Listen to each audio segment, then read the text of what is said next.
Hello everyone, I am Ritu Sharma. Welcome to my channel classes with Ritu. यहाँ पे आपको BEd से रिलेटेड सभी वीडियोस मिलेंगी।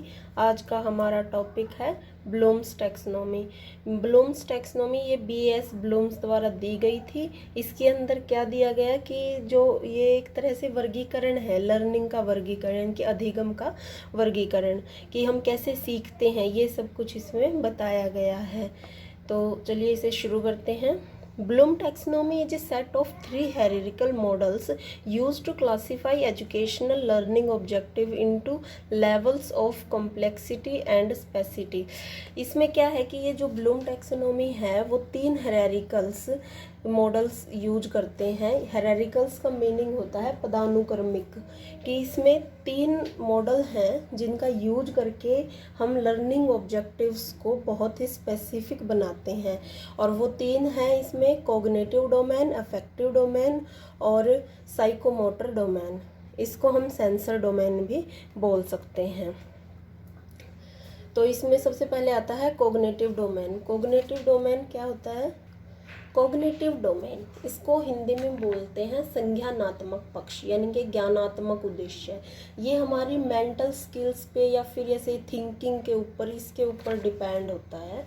ये होता है the cognitive domain list has been the primary focus of most traditional educations, यानी कि हमारे जो ट्रेडिशनल एजुकेशन है उसके ऊपर ज़्यादा फोकस करता है। बेस्ड ऑन नॉलेज, नॉलेज के ऊपर बेस रहता है। In 1956 original version of the taxonomy, BS Bloom द्वारा ओरिजिनल वर्जन आया था इसका 1956 में, और फिर 2001 में ब्लूम टैक्सोनॉमी को रिवाइज्ड किया गया, कि इसको दोहराया गया, इसमें कुछ कमियां थी उनको दोबारा से रिवाइज्ड किया गया कि इसमें और सुधार किए जाएं।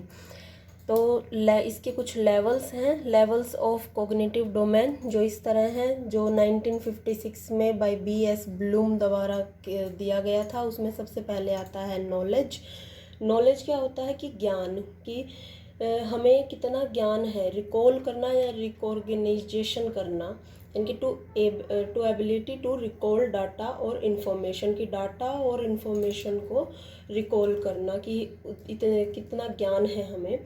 आगे आता है कंपेरिहेंशंस, यानी कि समझ, कि हम इन चीज़ों को कैसे समझ सकते हैं। Ability to grasp the meaning of material, चीज़ों को समझना। आगे आता है एप्लीकेशंस। एप्लीकेशन यानी कि जो समझ में आया है उसको अप्लाई करना। जैसे हम सीखते हैं कि 2+2=4 होता है, तो इसका यूज कैसे करेंगे, कि हमें ये पता है कि 2+2 4 होता है, लेकिन इसका यूज करना भी आना चाहिए। उसे कहते हैं एप्लीकेशन, यानी कि अनुप्रयोग। एनालिसिस यानी कि विश्लेषण, यानी कि कोई भी प्रॉब्लम है उसको टुकड़ों में तोड़कर देखते हैं, एनालाइज करते हैं। जैसे कि इसके लिए एग्जांपल ले लेते हैं कि हम एग्ज़ाम देते हैं, हमारे नंबर कम आते हैं, तो हम एनालाइज करते हैं कि किस रीज़न से कम आए हैं, तो उसे एनालाइज करना कहते हैं, यानी कि विश्लेषण कहते हैं। सिंथेसिस यानी कि संश्लेषण, यानी कि चीज़ों को छोड़कर, जो है हमारे पास उनको छोड़कर या फिर उनको मिलाकर कुछ नया क्रिएट करना, कुछ नया बनाना, अपने अकॉर्डिंग कुछ नया करना। इसको हम कह सकते हैं कि ability to combine different component और elements to from a whole, यानी कि दो पुरानी चीज़ों को मिलाकर कुछ एक नया बनाना। इवोल्यूशन यानी कि मूल्यांकन, यानी कि चीज़ों को जज करना, उनकी क्वालिटी और क्वांटिटी दोनों बेसिस पे उनको जज करना। The evolution level is where students make judgement about the value of ideas, items, materials and more, कि जब स्टूडेंट्स हैं वो चीज़ों को अपने आइडियाज़ और अपने आइटम्स, मटेरियल्स के द्वारा जज करते हैं, तो उसे मूल्यांकन कहा जाता है। ये सब बीएस ब्लूम के द्वारा 1956 में कहा गया था। फिर इसको रिवाइज्ड किया गया ब्लूम्स टैक्सोनॉमी को, कि ये 2001 में इसको रिवाइज्ड किया गया। इसमें नॉलेज की जगह क्या आया? रिमेंबरिंग। और कंप्रहेंशन की जगह क्या आया? अंडरस्टैंडिंग। एप्लीकेशन की जगह अप्लाइंग आया। ये सब चीज़ें मतलब इनका मीनिंग सेम है, एनालिसिस की जगह एनालाइजिंग आ गया, ठीक है। बस सिंथेसिस की जगह इवोल्यूशन आ गया और इवोल्यूशन की जगह क्रिएटिंग आ गया। ये जो इसमें जो इसको रिवाइज्ड किया गया था तो बीएस ब्लूम इनके साथ थे और साथ ही उनके दो साथी और थे, एंडरसन और ग्रेथवोल। तो एंडरसन और ग्रेथवोल का मानना था कि जो इवोल्यूशन है वो लास्ट में नहीं आएगा, क्रिएटिंग लास्ट में आएगा, इवोल्यूशन पहले आएगा। इसको रिवाइज्ड किया गया।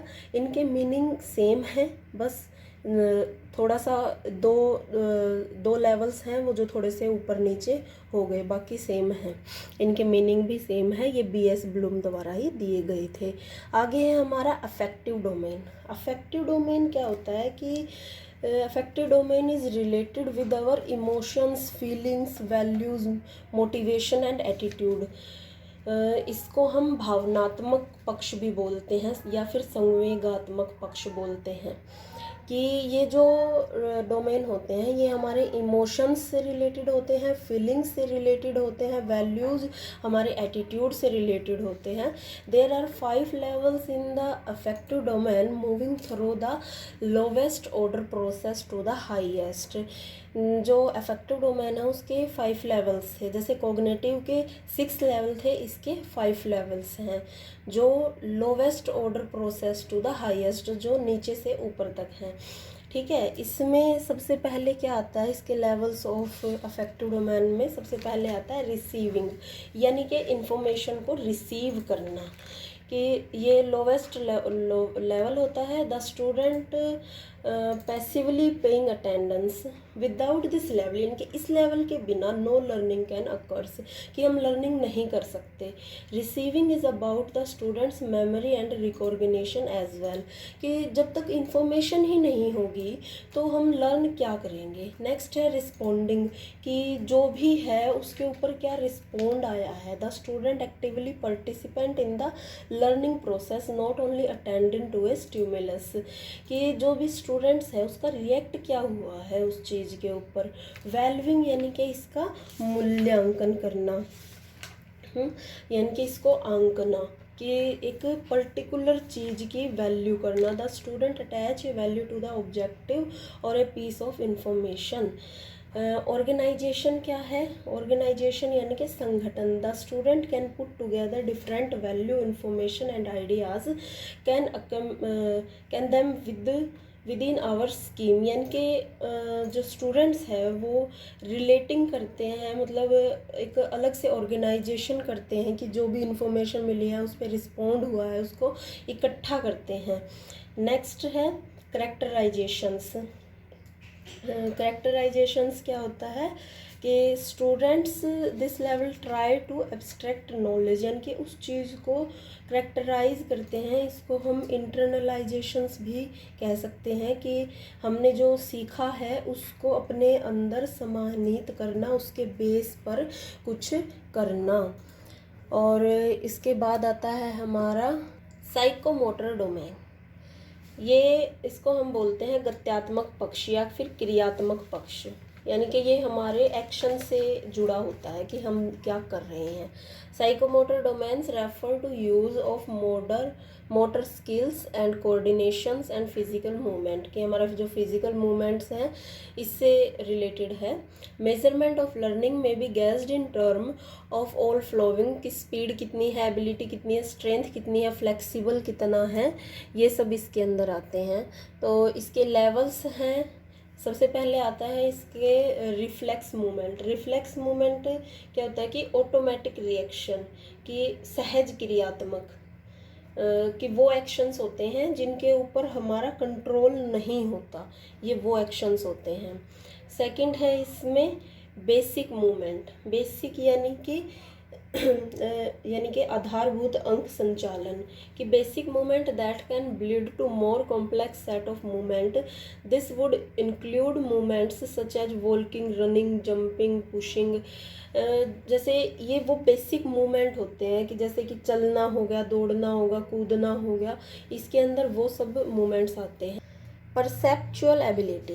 परसेप्चुअल एबिलिटी क्या होता है कि प्रत्यक्षीकरण योग्यताएं, कि the ability to take in information from the environment and react, कि जो परसीव हो रहा है उस पर वर्क करना। इसमें क्या आता है कि मूवमेंट, जैसे कि जंपिंग, रोप, कैचिंग, ये सारी मूवमेंट्स आती हैं इसके अंदर। इसके बाद आता है फिजिकल एबिलिटी। फिजिकल एबिलिटी यानी कि शारीरिक योग्यता है कि फ्लेक्सिबिलिटी कितनी है और स्ट्रेंथ कितनी है, ये सारी चीज़ें यानी कि फंक्शंस ऑफ बॉडी, ये आता है फिजिकल एबिलिटी के अंदर। स्किल्ड मूवमेंट यानी कि स्पेसिफिक स्किल्ड, जैसे हर बच्चे में अलग अलग स्किल्ड होती हैं कि कोई डांस में अच्छा होता है, कोई ड्राइंग में, कोई स्पोर्ट्स में, वो सारी स्किल्ड इसके अंदर आएंगी। आगे है नॉन डिस्कसिव कम्युनिकेशंस, यानी कि सांकेतिक संप्रेषण, यानी कि बिना कहे ही अपनी फीलिंग्स को समझाना। जैसे बहुत बार देखा है कि जैसे जो स्टूडेंट्स होते हैं वो बिना कहे ही, उनके अंदर वो एक स्किल होती है कि वो बिना कहे ही अपनी बात, जैसे कि पोस्टर मेकिंग में करवाते हैं कि स्लोगन होते हैं, उनमें होता है कि स्टूडेंट्स बिना कहे ही अपनी सारी बातें उस पोस्टर के जरिए बता देता है, तो वो आते हैं इसमें सांकेतिक संप्रेषण में। ठीक है, तो यहाँ पे ये ब्लूम टैक्सोनॉमी कंप्लीट होता है, जिसके 3 डोमेन्स हैं, इनके कॉग्निटिव डोमेन्स, अफेक्टिव डोमेन्स और साइकोमोटर्स डोमेन्स, इनको मैंने डिफाइन कर दिया है। सो अगर आपको ये वीडियो पसंद आई हो तो इस वीडियो को लाइक शेयर ज़रूर करें और मेरे चैनल क्लासेस विद रितु को सब्सक्राइब ज़रूर करें। Thank you.